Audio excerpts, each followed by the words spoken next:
HOA said, I'm not in your HOA. Police arrived. I own all their property. The quiet neighborhood. The neighborhood looked calm and perfectly organized. Rows of beautiful houses, freshly painted fences, neatly trimmed lawns. Every mailbox standing exactly the same height. It looked like the kind of place where nothing ever went wrong. But behind that peaceful appearance, there was a very strict homeowners association, and they loved reminding people of their authority. The HOA's reputation. The HOA in that neighborhood had a reputation. They enforced every rule aggressively. Grass 1 inch too tall, you'd get a notice. Trash bin visible from the street, another notice. Wrong shade of paint on the garage door, that could turn into a fine. Most residents simply followed the rules, because fighting the HOA usually meant months of arguments and paperwork. But I wasn't one of their residents. The property I bought a few months earlier, I had purchased a large piece of property right next to the neighborhood. It included a small warehouse building and several acres of land. The land sat right beside the HOA community, but it was never part of their association. It had existed long before the neighborhood was built, which meant something very important. Their rules didn't apply to me. The first visit, one afternoon, I was outside inspecting the property. A black SUV pulled up near the gate. 3 people stepped out, and I could immediately tell who they were. HOA representatives. Karen was leading the group. She carried a clipboard like it was a badge of authority. Karen introduces herself. Karen walked up confidently. Hello, I'm the president of the Homeowners Association. She pointed toward the neighborhood behind her. We oversee the standards for this entire area. Then she looked around my property. The warehouse, the trucks, the equipment, and her expression changed.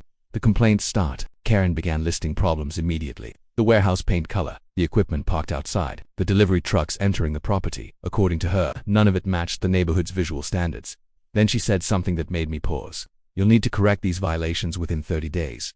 The simple answer. I looked at her calmly. Then I gave the simplest answer possible. I'm not in your HOA. For a moment, Karen looked confused. Then she laughed slightly. Yes, you are. Your property is right next to the community, but proximity doesn't create membership. And that was something Karen didn't seem to understand. The silence. Karen stared at me in disbelief. The officer explained it slowly. The land my warehouse sat on wasn't just a random property. It was tied to the financial ownership structure of the entire development, which meant something very surprising.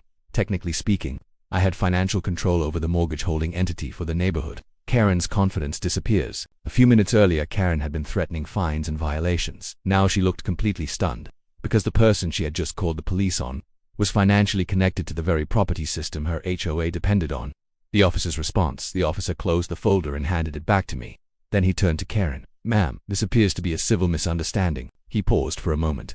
And it doesn't look like he's violating any laws. Karen didn't say anything. For the first time since arriving, she had no argument left. The aftermath. After that day, the HOA never contacted me again. No more violation notices, no more inspections, no more attempts to enforce rules that didn't apply. The warehouse stayed exactly the way it was. The trucks continued coming and going, and Karen avoided my property completely. What would you do if an HOA tried to control land that wasn't even part of their association? How would you handle it? Would you ignore them, fight them legally, or prove they had no authority in the first place? Comment below and tell me what you would do. And don't forget to write your city and country in the comments. If you enjoy stories like this, like the video and subscribe for more unbelievable HOA stories. And I'll see you in the next one. The argument. I explained again. The property existed before the neighborhood. It was never part of their development. It was never added to the HOA, which meant their rules had absolutely no authority over my land. Karen didn't like that answer, not at all. Karen doubles down instead of leaving. Karen became more aggressive. She claimed the HOA had jurisdiction over the entire surrounding area. She warned me that violations would lead to penalties. Then she said something interesting. If you refuse to cooperate, we'll involve law enforcement. The police call. I assumed she was bluffing, but apparently she wasn't. Because about 40 minutes later, a police car pulled up outside the property. Karen looked very confident when the officer stepped out. She walked straight toward him and started explaining the situation.